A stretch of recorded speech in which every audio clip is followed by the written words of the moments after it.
people like you, people like Fidel, Harold, Ryan, Naz, a lot of guys that didn't become world champion but were a lot more talented.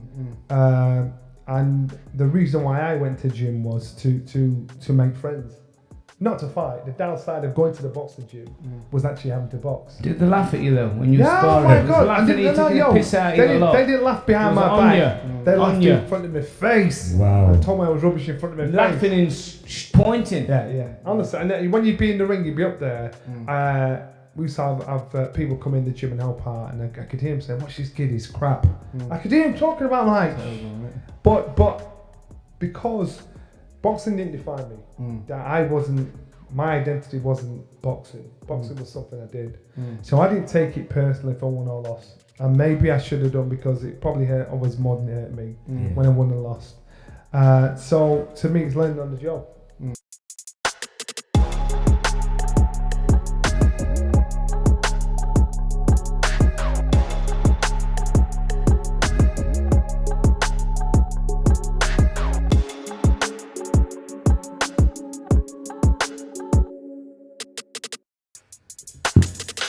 Yes. Welcome to the 13th and final round podcast. Today we have a very special guest, Johnny, the entertainer, Nelson. Wait there. Yeah. This guy's success story. Listen, they know your proper boxing name? Do they know it? I know it. He knows it. The General. The General. That was Johnny's name. Why? People don't know it. That's right. Entertainer's an old school one. That's an old school one. The General. The General was his name. I called him General. So when did they call it General? When did it happen? You know what? I'd always been called it. Brendan said we need a tag name for you. Yeah. Let's pick the Entertainer. I'm like, what? It's like going to a comedian and saying, make me laugh. Yeah. So I was kind of pressure straight away, and then I said, let's have something else, Ben, because the General. I'm like, Ben's all right. And I could tell he wasn't sweet on him, but everybody just kept tagging me with Entertainer. But that's when we talked to Fidel, he was like, how did you get called Sluggo 2? He said, I found out now. Brendan was the man, wasn't it? Brendan was the man. I know. On the night. So Fidel's problem was he was too good for his own good. Yeah. Brendan told us this story. He said Fidel, in his last amateur fight, he boxed Nigel Benn. I think he lost some points, broke his hand. Yeah. He said he should have won the fight, had a right tear up. And so Fidel had a bit of a reputation in the boxing circuit. Right. The problem was because his name's so distinctive, people would avoid fighting him. Yeah. And so Brendan said, "We're gonna have to make a name up for you, so people don't know it's you." So another distinctive name picked Slugger O'Toole, a famous Irishman. So Fidel was to come out in a big green dressing gown with his hood up so nobody could see it was him. Wow. And then you get in the ring, Slugger O'Toole, woof, Fidel stood there in the middle of the ring. I remember him doing it. And so he got away with it for a while, but how can you jump from Fidel Castro Smith to being called Slugger O'Toole? Both names stand out. But I tell you one thing about Slugger, Fidel, good friend of mine. There's very few fighters that I've seen in the flesh that I know are dons at fighting. Natural boxer. He was a don. Natural. A don. And the problem was, again, Brendan would say, you can have all the talent in the world. If you've not got the right mental capacity, it doesn't matter how good you are. Right. So Fidel was one of those guys that he didn't take no foolishness. You know what I mean? So when they'd say, "Oh, we've got your fight next week," and the fight would pull out, or when they mess him about, he didn't play that game. You know, whereas you'll know in the fight game what you do is you swallow it sometimes and geez, fight's falling out, or it's part of the fight game. Fidel, no, I'm not playing this. But he could fight. He could fight. Wow. But remember, Johnny, this is all about you. We're talking about you, remember? So listen, you've heard it before, but maybe not everybody else has heard it before. Yeah. Listen, I can't express enough this guy's success story. Do you know what I mean? I probably don't even know all the most of it, but what I know is 3 of 12 amateur fights, won 3 of 12, yeah? 13. Lost his 13. Lost his first 3 pro fights. Retired 21. He won his last 21. 10 years world champion. 7. British Commonwealth European champion. as I said, you cannot say success story to this guy. It's too much. He's too far and beyond. You know how I look at it, because I wasn't the most talented fighter. Well, that's what I was told. I wasn't the most talented, and there was much more people that were much more talented. People like you, people like Fidel, Harold, Ryan, Nas, a lot of guys that didn't become world champion, but were a lot more talented. And the reason why I went to gym was to make friends, not to fight. The downside of going to the boxing gym was actually having to box. Did they laugh at you though when you sparred? Oh my God! Laughing at you, taking the piss out of you a lot. They didn't laugh behind my back. They laughed in front of my face. Wow! And told me I was rubbish in front of my face. Laughing and pointing. Yeah. Honestly, and then when you'd be in the ring, you'd be up there. We used to have people come in the gym and help out, and I could hear him saying, "Watch this kid, he's crap."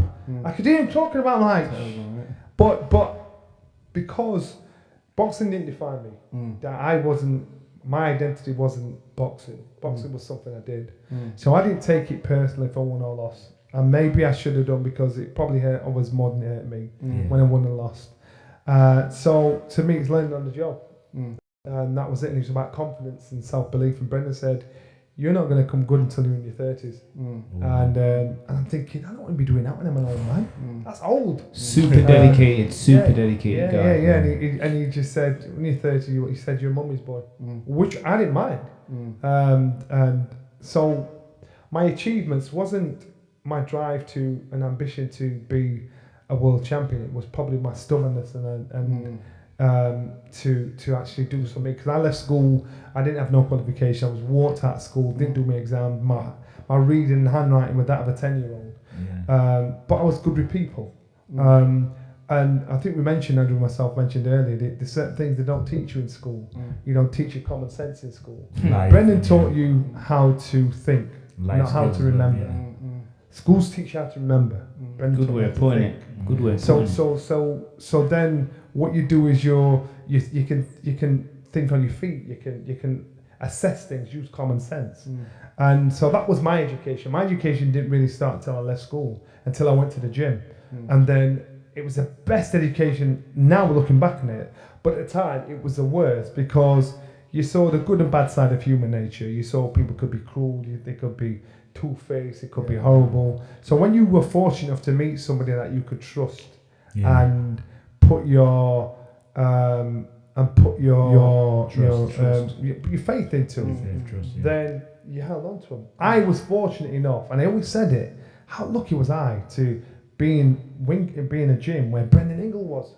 So Brendan Ingle came from Ireland to Sheffield, whereas most of the guys have travelled from Manchester, Newark, all over the place, and have to stay in a bed sit. You still had to go and find him though, Johnny. He wasn't on your doorstep, was he? That's you had to travel a little bit. It was two buses for me. That's dedication though. You made it happen. Yeah, it was one to town, one to the gym. But at least every day I went out to my family. You guys left your friends and family, and that's why I rated you lot, because I thought, I don't know if I do that. You guys left your friends and family, and I was 16, moved from Leeds. Yeah, that's what I'm saying. And so you're leaving all the things you're familiar with in the gym, at home, to come to the gym. I was fortunate because it was more on my doorstep. My life didn't really change. It was enhanced. And so it was a learning, and even though I can remember job opportunities that came up along the way, and I turned them down. And now I look back and I think, Johnny, you idiot. That what you did then to turn jobs down, and you had no prospects as a fighter. I still wasn't winning. I still hadn't done anything. But I thought, I can remember I went for a job as a salesman, and the salesman, I read somewhere they were in the top 10% of high earners in the world. And so I went for this job, and he said, if you get the third interview, they're basically offering you a contract. Did the first interview, did the second interview, got a letter saying, come down for the third interview, I've got the job. You started off back then on 30 bags a week, 30 bags a month. Was it 30? No. You start off on 30 grand a year. Then, company car, and that's what you started off on. What year is that? Shit, that's back in the day. So I'm like, and so I thought, if I do this, it means I'm going to be on the road a lot. It means I can't train. Oh, now I've only had I've lost my first 3 professional fights, and so I thought I'm not going to go for it because it means I can't train. What year was that? Was it the 80s? Determination. And I didn't know. That's serious money. Yeah, it was good, That's wasn't it? serious And money. I thought, and look, I look back and think, Johnny, you know, this divine intervention, man. And some people know their path in life the second they're born. Some people trip up on it, and some people are forced on it. I was forced on my path in life because I made some decisions then that what I look back on now, think, you idiot. It took a long time, innit? Do you regret it now? And if you look at it now, what you've got achieved now, do you regret not taking that job? What if you took the job? Well, again, and that's what I'm saying. And so I've said, well, you know what? Did I regret it? I think about it. I think, I wonder how life would have been. But then, Look at what you're doing now. Yeah, but then I look at this job I'm doing and the career I've had in boxing. I think the place I've visited, the people I've met, the money I've, the personal successes I've had, and the friendships I've made in it. It's the lifelong. All these guys are friends from life. You know, everybody's friends from life. Most of my friends are from boxing. From the age of 16, from boxing. They're my friends. And family. That's what you wanted to look for, friends. And that's what I'm saying. Is that so? The one thing I missed most out of boxing when I retired was that camaraderie. And that was the main thing I missed out of all of it, because I thought, I'm going to miss these guys. I'm going to miss Brendan. I'm going to miss all that. It was the main thing. So when I see stuff, like we were watching something with Buster earlier on. And I think that's what Buster was missing. What was that too? That came out on Thursday. That was on Thursday. So watching that with Buster earlier on, I'm thinking, we had some wicked feelings. He could fight, but we had some good. I used to love watching you guys spar. I used to watch every Sunday. Exactly. So most people talk about the fights. I talk about the story behind the fights, the stuff in the gym. I talk about the stuff running up to fights, the stuff, all that stuff, because to me that made it fun, and that's why I think our gym is special and always had been special, because it was a family where you wanted to be there anyway. Iron sharpens iron. When I remember being back there with all the champions, Ryan, you, Naz was there, Buster was there, Pelly Reid was there, John Faxon was there, James Ailes was there. I'm missing any names. But you turn around in sparring and you had level of competition and it brought you up, and that's what I'm saying. That's why I thought I was so fortunate to be in such a gym. And it's changed now, you know, and it needs to be brought back to that old school style. I believe so. Everybody mixes with each other and inspires each other. It's changed now. There are very, very few old school coaches left. You know, there's no Brendans left. We lost Brian, didn't we?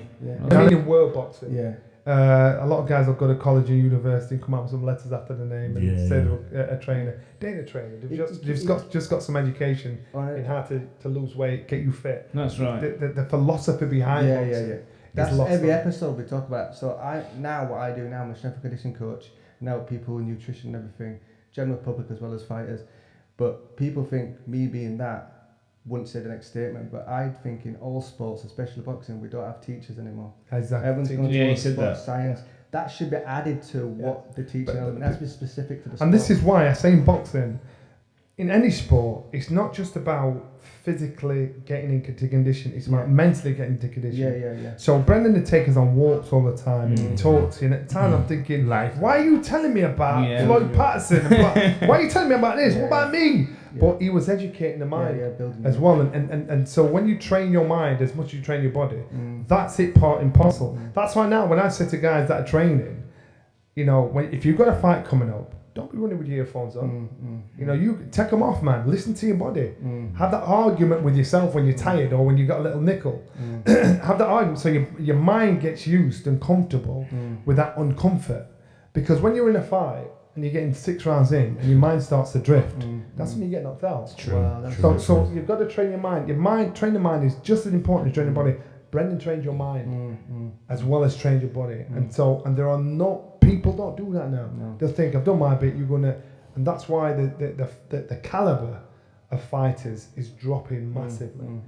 But when you've got a real fight that's with an old school trainer that understands the trainer mind as well as the body, I don't want you to come up with some smart lines to me. I want you to educate me. So good. I want you to tell me something that I think, you always. You can't quote Brendan enough, you know. You always said, you know, if it weren't for Brendan, that's all I hear you say. He was not a hands-on trainer in the gym, Johnny, was he? He was not. in your face, but he spoke to you. He got you mentally ready. Now you know confidence is 99% of boxing. Yeah. You know what I mean? And you like that in the beginning, and he's took you to the next level. I got you that. I know when I when I was at school, I could cause trouble in an empty room. I couldn't back it up. I know that when I went to the gym, I used to see all them man. Even now, when we do shows at Sky, I was sat down with Carl Froch, David Hay, and all them man. They were talking about going to the Olympics, and I'm sat there thinking, I shouldn't be here, man. I'm like, these men are talking about what they did in the amateurs. I'm like, shit. And I felt like a fan thinking, oh my God, because I felt out of it. I knew that then I didn't have the confidence and I didn't the self-belief. So it was a harder job for Brendan because I couldn't fight. I didn't have the confidence to lift me. And he actually said, you've not got the confidence to match your ability. You have the ability. If we can match those two up, you'll be world champion. And that's what. Right. But it took. He said it'll take time. He said, first of all, I want you to move out your mother's house. I'm like, what? Some of the things he had us doing, Move out your mum's house. You look back, right, on Brendan. He was now, a woman's boy, though. On Brendan and what things he said. I think a good coach sometimes has to sit down and watch. See what everyone's doing and weigh up how they are as a person. You look at African chieftains. They're quiet. They'll stand and watch. They'll assess. They watch the whole trial, but to look how it's gone. Then I make an order of what to do, where to go, how to do it. Right. Brendan, you'd walk in the gym, be sat up in the corner, and he's watching the ring, everything. and he's watching. He knew what everybody was doing, and he was watching the sparring. Don't we hit him to the head accidentally on purpose, you bastard! With a sparring, and then as he's doing that, he's looking down to the floor saying, "Get back on the lines!" You're thinking, I didn't even see him looking though. I didn't even see him looking, but he saw you. Yeah. Do you know what I mean? He knew what he was doing. Yeah, and that's why you just sit there. So I'd go in the gym when I had a fight coming up. Once the penny had dropped, I understood that if I did everything right, I should expect success. Yeah. So when that fight was on, I ate right, I slept right, I prepped right. I'd leave my house, I'd drive to the gym, 3 o'clock in the morning, and I'd do my run. Yeah. Woollywood Bottom, up to Firth Park, back down again. How far was that? And then it was if you go up Barnsley Road, it's 9 miles. If you go up, I can't remember what the other one's called. You cut it down to 5.5 or 6 miles. And so I do that. I get in the gym. I do my footwork. Remember, it's dark now. You know, nobody's in the gym. And the proudest moment was Brendan gave me a key for the gym. I thought, I've got a key for the gym. I'd go in the gym. I wouldn't turn the lights on. I came on one day, I was doing the footwork, up and down the lines doing the footwork. And I do it religiously, an hour and a half minimum, to up and down. And you just had the moonlight coming into the gym through the window, so you could see the light. Because once the penny dropped, I understood that I had to put myself in uncomfortable situations to deal with my nerves, because I used to mistake nerves for fear. So once I understood what nerves were, I understood I wasn't scared. So I'd be in the gym quiet.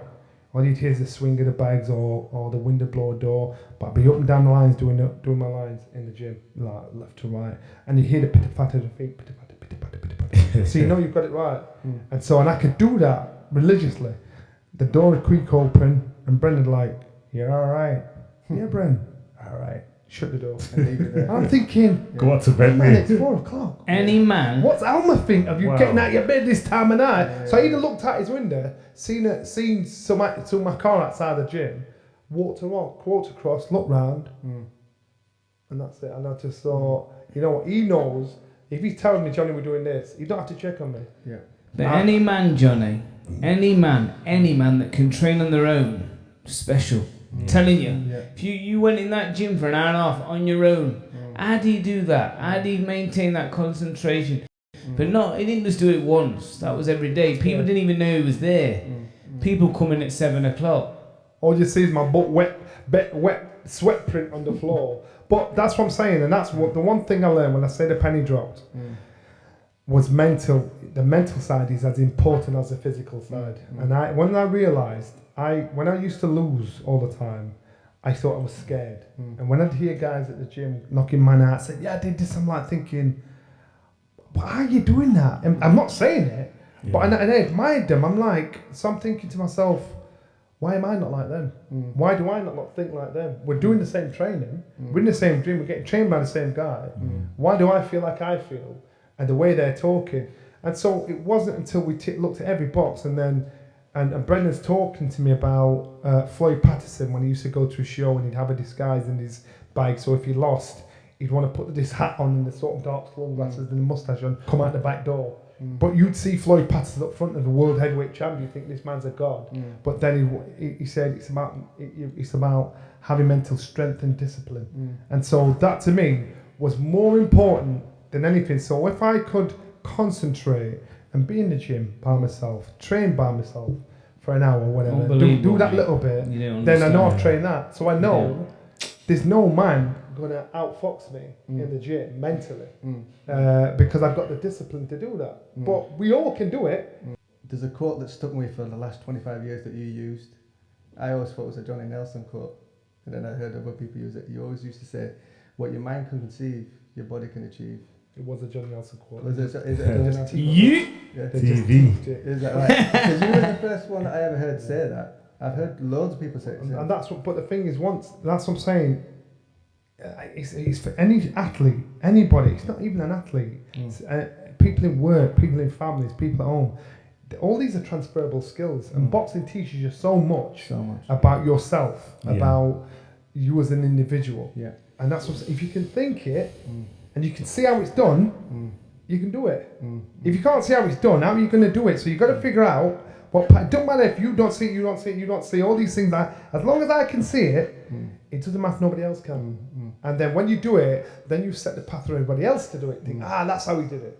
So that's what I'm saying. You conceive it there, you can achieve it there. Yeah, that's right. It's a great quote. One thing I've learned, I want to ask you a question because I've been listening to you for a good, since 1995, what we're talking, almost 30 years we've listened to you. And every time I see you on Sky, I always look at you from where you come from.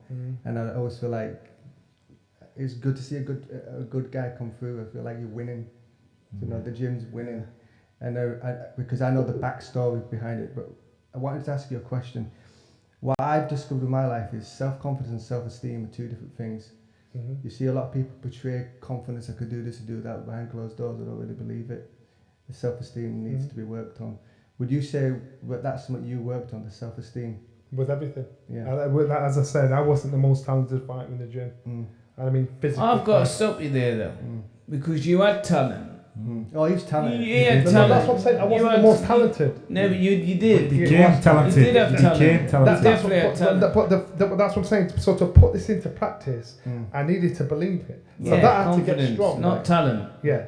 Confidence. Yeah, that's what I'm saying. That had to get strong to believe in what I could do. Yeah. When I'd see people like the movement, your movement was smooth. When I'd see Naz, movement, fast. Yeah. And Bottle, unbelievable. So I thought, is it Bottle or is it just stupid?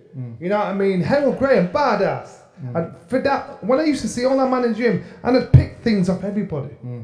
Everybody, you, I picked things off everybody thinking, that'd work, that would work, that would work. Yeah. And you try out these certain things you could do that I couldn't get away with. Yeah. So that was that. That was that. So once that's strong, I'm telling you, you could go in the gym, you could have everything going for you. You could fight like, I don't know, the best fight in the world. But if you don't believe in it, it don't mean jack shit. Right. It don't mean jack shit because you can't do nothing with it. So to me, that confidence and self-belief is everything. We can all pretend that we've got front. You know, we can all pretend, but the one thing you can't buy, borrow, pretend to have is wisdom and experience. Right? So to get wisdom, you've got to go for experiences, good and bad. Experiences. So when shit things happen to you, thinking, why is this happening to me? When good things happen to you, God, life's good. But are you going to get wise if you don't go through these things? That's right. And so to me, there's so much of a philosophy around life that is our biggest tool. Bigger than how much muscle you've got. Bigger than anything you do. Anything you do. Yeah, no, that's what I'm saying. These are transferable skills. That's why. What makes me smile now is when working on Sky, when people will comment and say, "What do you know?" And I start laughing because I think, you know what, I've done well here. Yeah. Because that means that I've succeeded in this career because people have forgotten a box. So if they've forgotten a box, I've actually got a new career. I've done a lot. I love boxing, but boxing didn't define me. It was something I was fortunate enough to meet some great people in, to get involved in, but I would never put myself in the same line of the guys that represented our country in the Olympics. Yeah. I would never say I was that kind of fight. I wasn't that fight. I was just like, I listened to Brendan, the crafty Irishman. Make sure you're always training.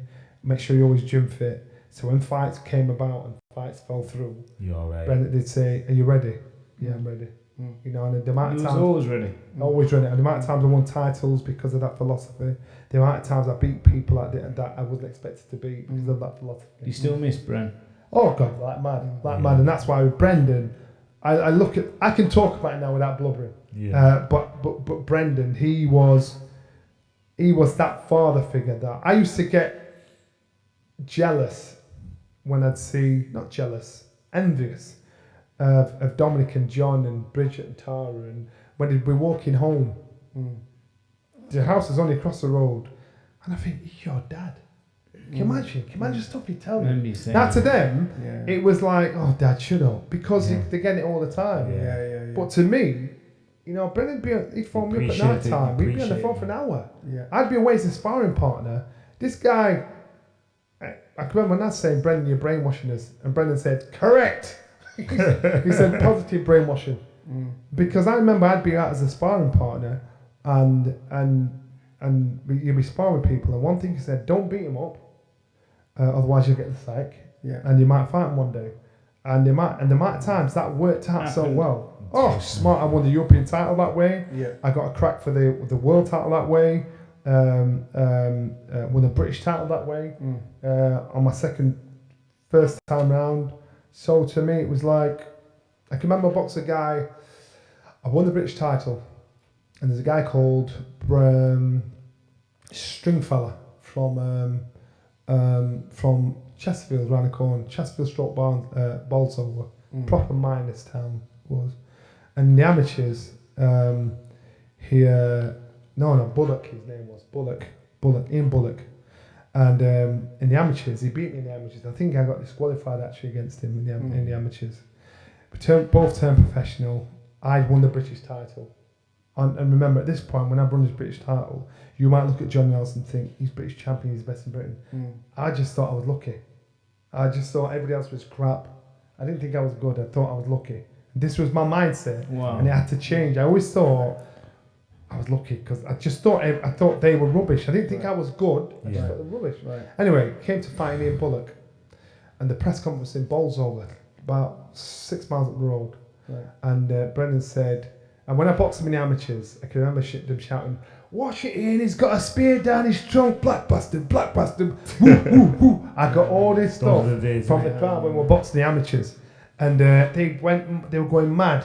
So Brendan knew I was a different animal then. He knew I'd beat him. Been through it all. And so he said, so the press conference in Bolsover, he said, "I want you to go by yourself to the press conference." I went, "What?" He said, "I want you to go by yourself because all these fans are going to turn up and they are going to think you're the same fighter you was."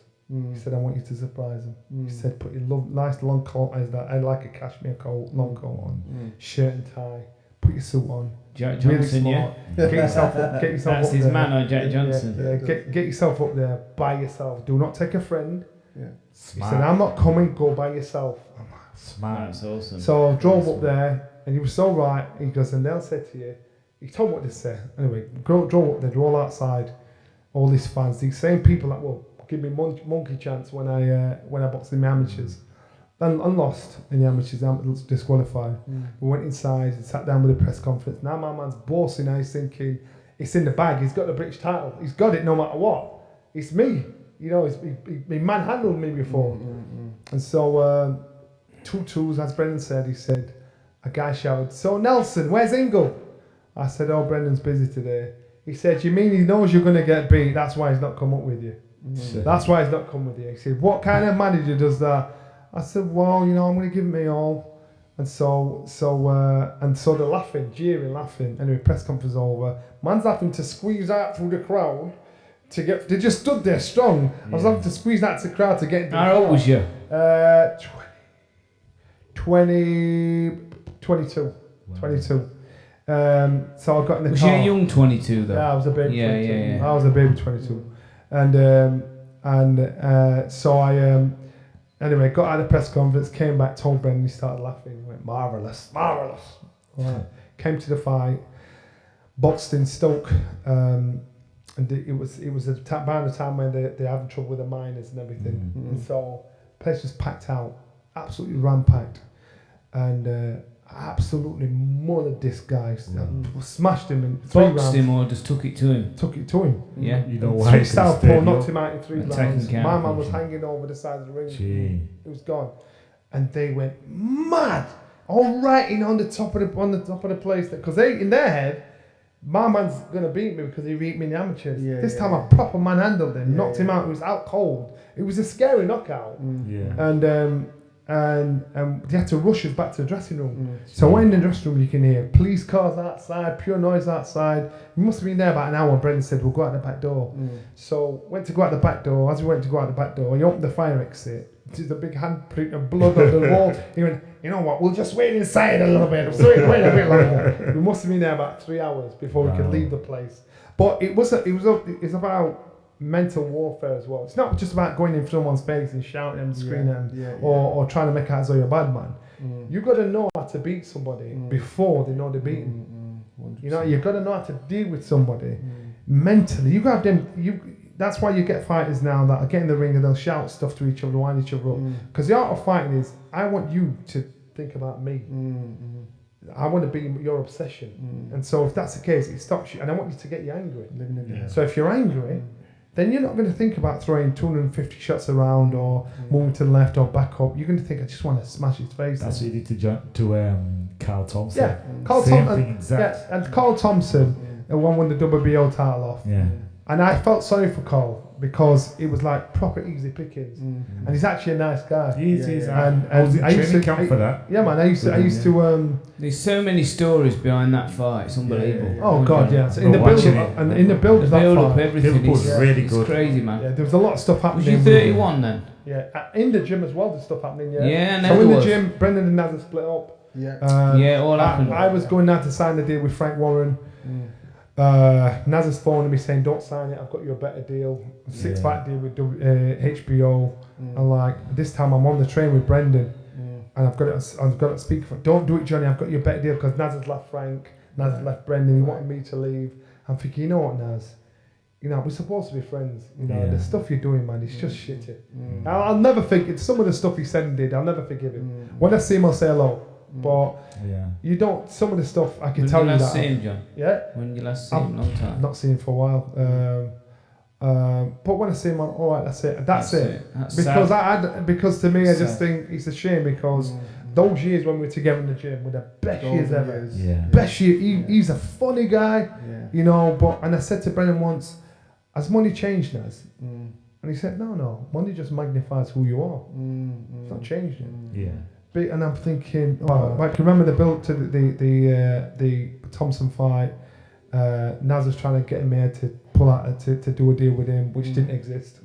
I got into Frank Warren's office, and Frank, I thought, I'm a straight shooter. I said, Frank, Naz has offered me a deal with HBO.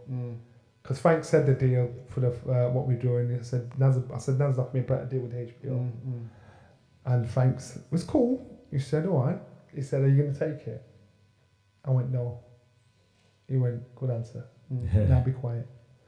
He rang Lou DeBello, who was the head of the HBO then. Okay. How you doing, Lou? You all right? Yeah. How's your golf? These men know each other, you know. They talk about the family and everything. I'm like, oh, it's Clark. So he said, so after they did the niceties and talked the niceties, he said, oh, look, before I go, the Prince, has he approached you about a cruiserweight fighter from England?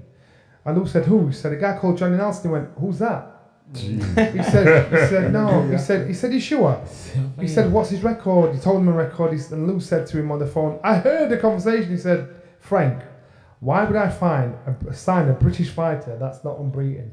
Never mind, I've got to sign my own fights here in the UK, in America. He said, so, no, I've not signed him. And Frank said, yeah, all right. Put that phone down and said, and that's your friend.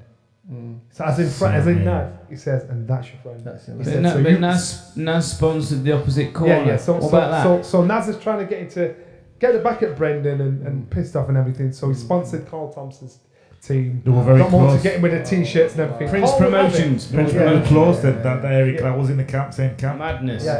Carl, good on him, said, you pay me money or I'm not doing it. So they all got all Billy Graham and everybody got him with the Nassim Hamid t-shirts and Carl would do it. He said, give me money. Yeah. You know, so Naz is, and I thought, when he walked in, I seen him all there, I thought, Naz, if you ever got anybody a beating, it's right now. Because I'm thinking, do you think that's going to intimidate me? I swear that you didn't know until they got in the corner. Though, Yeah, that's you what I'm didn't know. saying. You didn't know. He just until walked they in the got in. corner. This is a guy that he's grown up with. Yeah. You can't understand it. You that's can't what explain it. He got in the ring and I'm like, I and I can't just believe looked, it. I thought, he's going to get Mad. battered. He gave me more drive to beat him up. Yeah.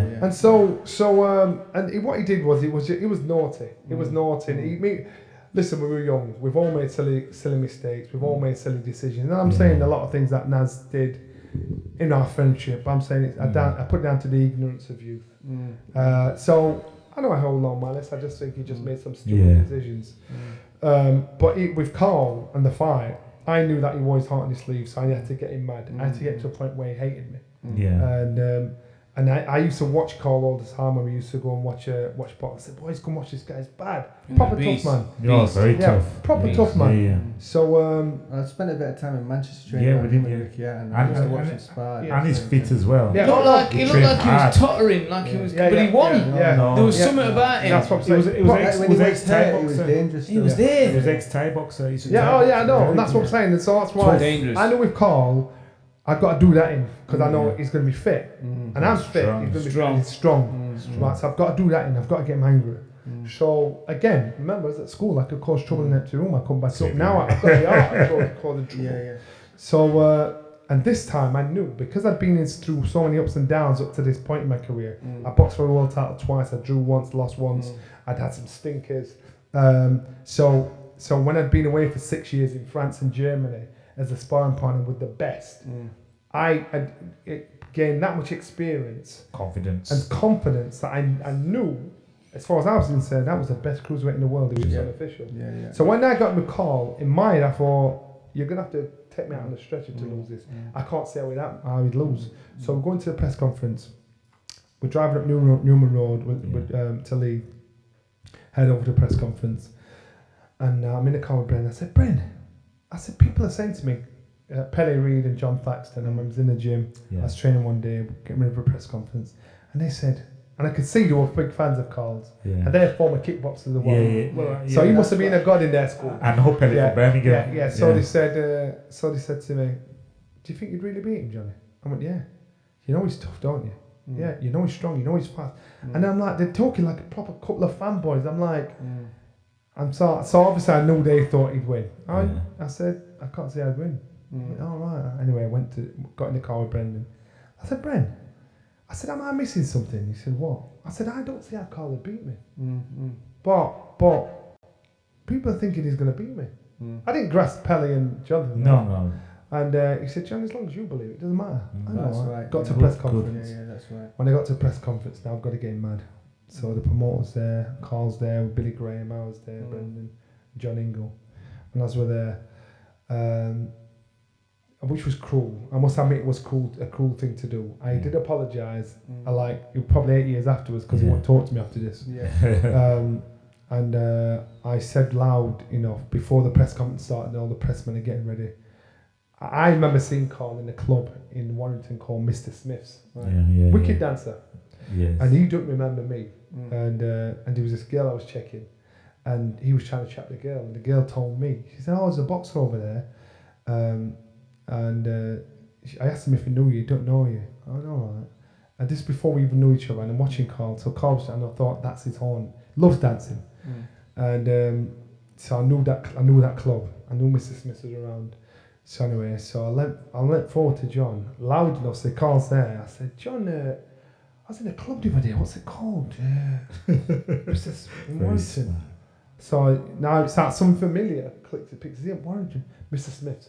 Mr. Smith. And I can't remember what Carl's woman was called at the time. Say it's Juliet or something. I can't remember her name. And he went, "You want to know yeah?" I said, "Yeah, I met this bird called Juliet." And so all he heard was Mrs. Smith and Juliet. So he's got. Came to fight. And I might admit it was one of the easiest fights I've ever had. I put him down in the 4th round. If they were going to stop it, they should have stopped it then. Because when they stopped it in the 5th round, I don't think they should have stopped Might have it. been a bit early, yeah. But it'd be good though. That'd have been history. Yeah, that's what I don't think they should have stopped it. Yeah. And Carl went mad. Yeah, I remember. And he didn't speak to me for about 8 years after that. There was more coming though. When you wobbled them, there was more coming. Yeah, that's what. That's what I'm saying. That was beginning to the end, wasn't it? Yeah, that's what I'm saying. Yeah, and he was going to get battered, and I'd seen him at events. He just blanked me, and so we were at a boxing writers dinner down in London.